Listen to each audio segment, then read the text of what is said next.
강민정의 사인 시작합니다. 도널드 트럼프 미국 대통령이 이 시장에 던진 관세라는 돌 생각보다 파장을 크게 주고 있습니다. 오늘은 전 세계 주요 국가들 그리고 자산 시장과 통화 정책에 트럼프의 관세 정책이 어떠한 파장을 주고 있는지 한번 살펴보도록 하겠습니다. 오늘 국내 증시 개장이 두려울 정도로 시장이 많이 빠졌는데요. 일단 미국 증시 폭락을 주도했던 건 중국의 반응이었죠. 중국에서 주요 국가 가운데 가장 빨리 맞대응 정책을 내놨습니다. 적국이다 보니까 그렇죠. 중국에서도 결국 똑같이 눈에는 눈, 이에는 이 정책을 썼는데요. 미국이 20+34%의 관세 조치를 한 데 대해서 우리도 오는 4월 10일부터 즉각 미국산 모든 수입품에 34%의 추가 보복 관세를 부과하겠다라고 밝혔습니다. 그러면서 국제무역 규범에 위배되는 행위를 미국이 하고 있다고 이야기했고요. 미국 기업 11곳을 신뢰할 수 없는 기업 리스트에 올렸고 또 미국 기업 16곳에 대해서는 수출 통제 리스트에 올렸습니다. 이뿐 아니라 미국의 관세 정책을 불공정하다면서 WTO에 정식으로 제소한 사실까지 확인이 됐고요. 사마륨을 비롯한 7종의 희토류에 대해서도 수출 통제에 들어간다고 밝혔습니다. 중국이 이같이 맞불 대응을 한 시점이 미국의 금요일 증시가 개장하기 전이었는데요. 이때 중국의 반응이 나오면서 증시 선물이 장중 최저치를 기록하기도 했습니다. 3대 지수 폭락의 시작이었죠. 그런데도 트럼프는 여전히 강경하게 대응했습니다. 자신의 SNS 트루스 소셜을 통해서요, 중국에 관해 언급했는데 이 차이나 중국은 hit much harder, 우리 미국보다 훨씬 더 타격이 크다라고 이야기를 했고요. 계속해서 버텨라라면서 it won't be easy, 쉽지 않을 것이지만 역사적으로 결과는 우리의 것이다라고 말했고 다시 한번 자신의 정치 슬로건 MAGA, 아메리카를 위대하게 다시 한번 만들 것이다라는 이야기를 반복했습니다. 그리고 중국에 대해서도 대응을 잘못하고 있다라면서 패닉 상태에 빠졌다, they panicked라고 이야기를 했고요. 그들이 당황했는데 이것은 그들이 절대 해서는 안 될 일이지라고 언급했습니다. 즉 당황하면 지는 건데 중국이 그걸 해버렸다라는 조롱 그리고 비난의 뜻을 SNS에 올린 거죠. 네, 계속해서 다음 장 보도록 하겠습니다. 그러면서 자산 시장이 크게 흔들리는 모습이었습니다. S&P 500을 기준으로요. 트럼프 관세 정책 발표가 시장에 반영이 됐던 지난 목요일 그리고 중국의 대응이 나왔던 지난 금요일 이틀 동안 시가총액이 5조 4천억 달러나 공중에 증발해버린 거고요. 나스닥 기술주 같은 경우에는 지난 12월에 기록했던 고점 대비 21% 빠지면서 약세장에 진입했습니다. 러셀 2000 지수가 지난주 약세장에 들어간 이후로 두 번째로 진입한 지수가 되겠습니다.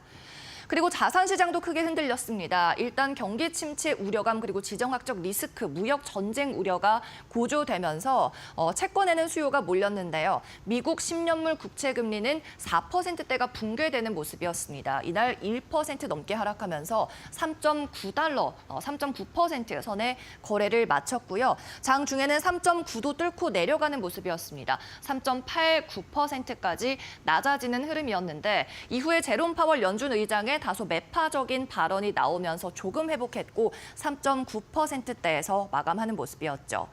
그리고 월가에서 대표적인 공포심을 측정하는 지수로 체크되는 빅스 지수 같은 경우에도 45.31까지 올랐습니다. 4월 초 대비해서 2배나 급증한 거고요. 전날 대비해서도 50%나 폭등하는 움직임이 나타났습니다. 그리고 중국 무역의 의존도가 높은 호주, 달러 같은 경우에는 4%의 폭락이 나타난 거죠. 5년 만에 가장 낮은 수준을 기록했는데 국제 유가도 그렇고 증시도 그렇고 이 호주 달러도 그렇고 모두 5년 전 수준으로 되돌아갔습니다. 팬데믹이 있었던 그날 이후로 최악의 낙폭을 기록하고 있는 건데요. 트럼프의 관세 정책이 코로나19만큼이나 위협이 되고 있다는 해석을 해볼 수 있을 것 같습니다. 그리고 미국에서 시민들도 가만히 있지 않았습니다. 거리로 뛰쳐나온 건데요. 미국 전역에서 트럼프 행정부의 이 독단적인 국정 운영에 반대하는 시위가 확산한 겁니다. 총 150개 기관 그리고 1,200건 이상의 시위 그리고 행진이 이어졌던 것으로 집계가 됐는데요. 이들은 트럼프 대통령뿐 아니라 머스크 CEO에 대해서도 핸즈 오프, 이제 손을 떼라라는 이야기를 정치 슬로건으로 썼습니다. 그리고 사진에서 보실 수 있는 탑 같은 경우에는 워싱턴 DC의 상징물이라고 할 수 있는 워싱턴 기념탑인데요. 이곳에만 미국 시민 수만 명이 운집해서 핸즈 오프라는 슬로건을 외쳤다고 합니다. 백악관에서 1.6km밖에 떨어지지 않는 곳이라고 하네요. 자, 트럼프 이쯤 되면 조금은 조급해질 만도 합니다. 자신의 SNS를 통해서 파월 의장에게 금리 인하를 해라라는 목소리를 다시 한번 높였는데요. 지금이 완벽한 타이밍이다, 퍼펙트한 타이밍이다. 누구에게? 제롬 파월 연준 의장에게 그가 금리를 인하하기에 아주 완벽한 타이밍이다라고 이야기를 하면서 He's always late. 그는 항상 늦는 사람이지만 이번에 그의 이미지를 바꿀 수 있는 기회다라고 이야기를 했고요. 마지막 줄에 대문자로 제롬을 부르면서 금리를 인하해라라고 이야기를 했습니다. 그러면서 정치 노름은 그만하라고도 저격하는 글을 올렸죠. 그리고 공교롭게도 그러고 나서 직후에 제롬 파월 연준 의장의 연설이 있었는데요. 이 자리에서 제롬 파월 의장은 나는 선출직 공무원의 발언에는 반응하지 않는다라고 선을 긋는 발언을 했습니다. 즉 연준의 독립성을 유지하겠다라는 의지 플러스 트럼프의 발언에 휘둘리지 않겠다는 의지를 표명한 거죠. 이렇게 일기 행정부 때 이어서 제롬 파월 연준 의장과 트럼프 대통령 간의 묘한 기싸움이 이어지고 있는 겁니다. 그리고 같은 날 같은 장소에서 했던 연설에서는 매파적인 발언을 쏟아냈는데 이 부분은 영상으로 먼저 보고 오시죠.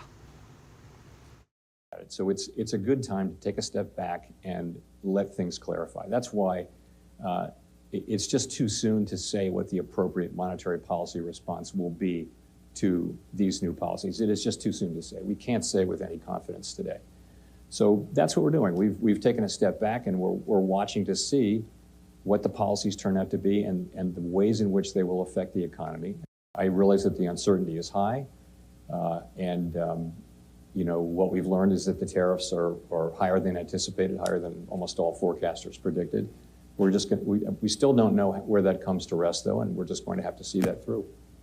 While uncertainty is high and downside risks have risen, the economy is still in a good place. Looking ahead, higher tariffs will be working their way through our economy and are likely to raise inflation in coming quarters. We'll continue to carefully monitor the incoming data, the evolving outlook, and the balance of risks. We're well positioned to wait for greater clarity before considering any adjustments to our policy stance. It is too soon to say what will be the appropriate path for monetary policy. 네, 이와 같이 매파적인 발언을 이날 연설에서 보여줬는데요. 최근 경제 전망이 관세 정책으로 인해서 매우 불확실하다라고 연준의 입장을 들려줬고 트럼프의 관세 정책도 예상보다 규모가 크다면서 인플레이션은 더욱 자극할 것이고 경제 성장률은 둔화시킬 거다고 못 박아서 이야기를 했습니다. 그리고 이 관세가 시장에 주는 영향이 얼마나 큰지, 규모가 얼마나 되는지, 그리고 얼마나 딥할지도 아직까지는 파악하지 못했기 때문에 그때까지는 금리 정책에 손을 대지 않을 거다, 정책 변경 없을 거다 이렇게 이야기를 했고요. 트럼프의 관세 이 퍼센티지가 예상보다 규모가 크다라고 이야기를 하면서도 고용과 같은 미국의 경제는 여전히 좋다는 입장도 반복해서 말하는 흐름이었습니다.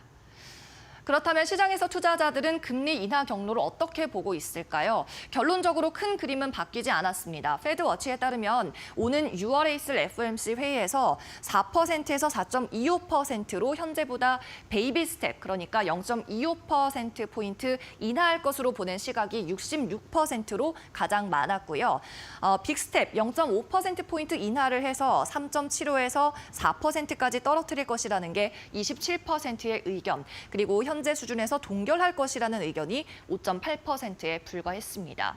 그리고 이 패드워치에 따르면 투자자들은 6월 처음으로 금리 인하 기조를 다시 시작하는 것, 재개하는 데에 이어서 7월, 9월 그리고 10월에 있을 회의에서도 3차례 추가 인하에 나설 거라고 봤고요. 즉 올해 금리 인하가 총 4번 이뤄질 거라고 예측하고 있습니다. 자, 이렇게 트럼프가 던진 관세라는 돌멩이 하나 전 세계를 뒤흔들고 있고요. 통화 정책도 뒤흔들고 있고 자산 시장도 흔들고 있는 상황입니다.